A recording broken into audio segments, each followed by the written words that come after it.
হরে কৃষ্ণ। জয় জগৎগুরু শিল প্রভুপাদ কি জয়।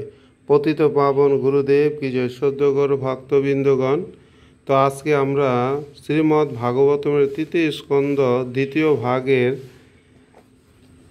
31 নম্বর শ্লোকের তাৎপর্যের মাধ্যমে শিল প্রভুপাদ যে অবতারের সংজ্ঞা দিয়েছেন সেটা আমরা শাস্ত্রের মাধ্যমে জানার চেষ্টা করব। অর্থাৎ আজকে আমরা জানব অবতার কি। আমরা প্রায় বলে থাকি ভগবান অবতরণ করেন, ভগবান অবতার রূপে আসেন এই জগতে। তো আজকে অবতার জিনিসটা কি বা অবতরণ কি সেটা আমরা শাস্ত্রের মাধ্যমে জানার চেষ্টা করব।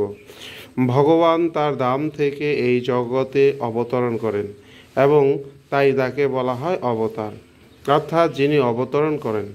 কখনো কখনো অবতার বলতে রক্ত মাংসে নর রূপধারী ভগবানের বিশেষ শক্তির দ্বারা আবিষ্ট ব্যক্তিকেও বোঝায়, কিন্তু প্রকৃতপক্ষে অবতার শব্দটির অর্থ হচ্ছে যিনি উচ্চতর স্থান থেকে অবতরণ করেন।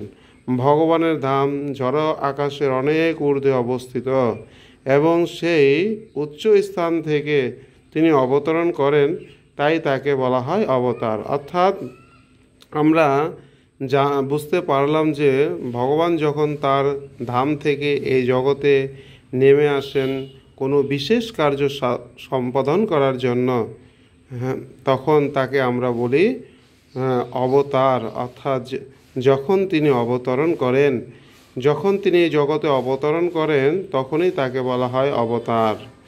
তো আমরা গীতার শ্লোকের মাধ্যমেও দেখতে পাই যে ভগবান গীতায় বলেছেন, যখনই পৃথিবীতে ধর্মের অধপতন এবং অধর্মের অভ্যুত্থান হয় তখন আমি নিজেকে প্রকাশ করে অবতীর্ণ হই।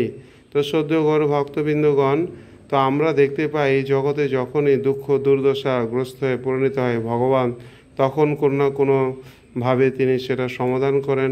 হয়তোবা তিনি স্বয়ং নিজে এসে সেটা সমাধান করেন, আর না হয় তার কোনো দূত তিনি প্রেরণ করেন।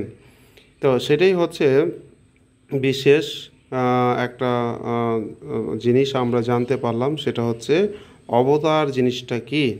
তো আমরা অবশ্যই এরকমভাবে অনেক কিছুই জানার চেষ্টা করব। তো আপনারা কৃপাপূর্বক এই ভিডিওটি অবশ্যই আপনারা শেয়ার করে দিবেন, তাহলে অনেকেই উপকৃত হবে এবং বিশেষ জিনিস জানার সৌভাগ্য হবে শাস্ত্রের মাধ্যমে। হরে কৃষ্ণ। সবাই ভালো থাকবেন, সুস্থ থাকবেন, নিরাপদে থাকবেন। জয় জগৎগুরু শিল প্রভুপাদ কি জয়। পতিত পাবন গুরুদেব কি জয়। নিতাই ঘোষ সীতানাথ প্রেমানন্দে। হরি হরি বল।